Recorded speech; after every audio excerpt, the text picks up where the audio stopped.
Hi అండి, welcome to my channel. వేడివేడిగా చల్లని వాతావరణంలో ఉల్లిపాయ అండ్ ఆలు బజ్జీలు ఇప్పుడు చేసుకుందాం.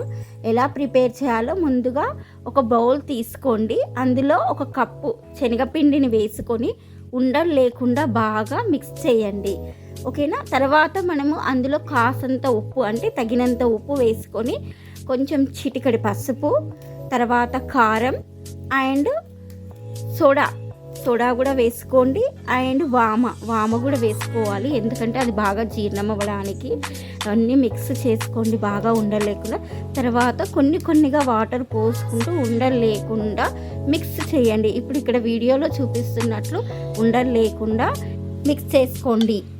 ఒక ఉల్లిపాయ తీసుకొని మరీ పలసగా కాకుండా మరీ మందంగా కాకుండా మీడియం సైజులో రౌండ్గా కట్ చేసుకోండి. అలాగే ఒక మీడియం సైజు ఆలూని కూడా తీసుకొని మందంగా కాకుండా పలసగా కాకుండా ఇక్కడ వీడియోలో చూపిస్తున్న విధంగా కట్ చేసుకొని పక్కన పెట్టుకోండి. ఈ ప్రాసెస్ చేసే ముందుగానే ఒక కడాయిలో నూనె పోసుకొని వేడెక్కనివ్వండి. అది వేడెక్కిందో లేదో చూసుకోవడానికి చిన్న పిండి ముద్దని వేయండి. చాలా వేడెక్కింది కదండి. ఇప్పుడు మనం ముందుగా కట్ చేసి పెట్టుకున్న ఆలు పీసెస్ని పిండిలో ముంచుకొని ఒక్కొక్కటిగా వేసుకోవాలి.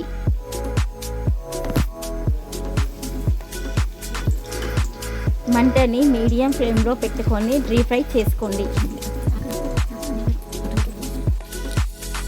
ఒక సైడు ఫ్రై అయ్యాక రెండో సైడు తిప్పుకుంటూ డీప్ ఫ్రై చేసుకోవాలి.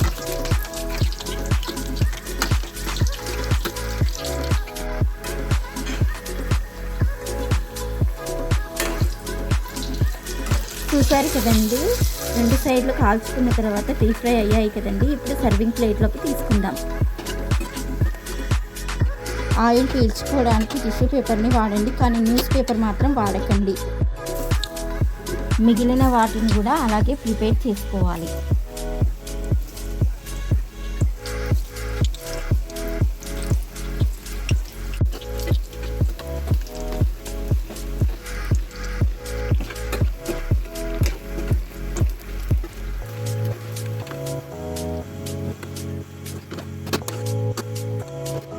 ఇప్పుడు ఆలు బజ్జీలు అయిపోయాయి కదండి. ఇప్పుడు మనం ఉల్లిపాయ బజ్జీలు వేసుకుందాం. సేమ్ యాజ్ ఇట్ ఈస్గా అలాగే ప్రిపేర్ చేసుకుందాం.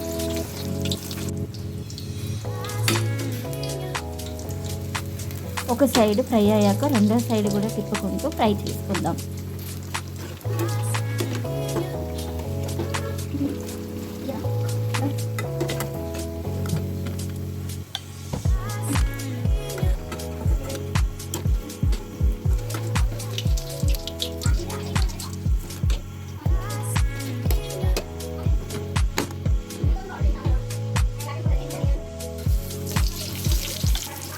చూసారు కదండి, ఎంతో రుచికరమైన రెండు రకాల బజ్జీలు ప్రిపేర్ చేసుకున్నాము. పైకి ఏమో క్రంచీగా, లోపల సాఫ్టీగా ఎంతో రుచికరంగా ఉంటాయండి. చిన్నపిల్లలు కూడా చాలా ఇష్టంగా తింటారండి. ఇవి సాయంత్రం పూట అండ్ నైట్ కూడా మనము అన్నంలోకి కూడా మంచిగా తినవచ్చు. మీరు కూడా ప్రిపేర్ చేసి ఎలా వచ్చిందో కామెంట్ బాక్స్లో కామెంట్ చేయండి. Like, share, subscribe my channel. Thank you.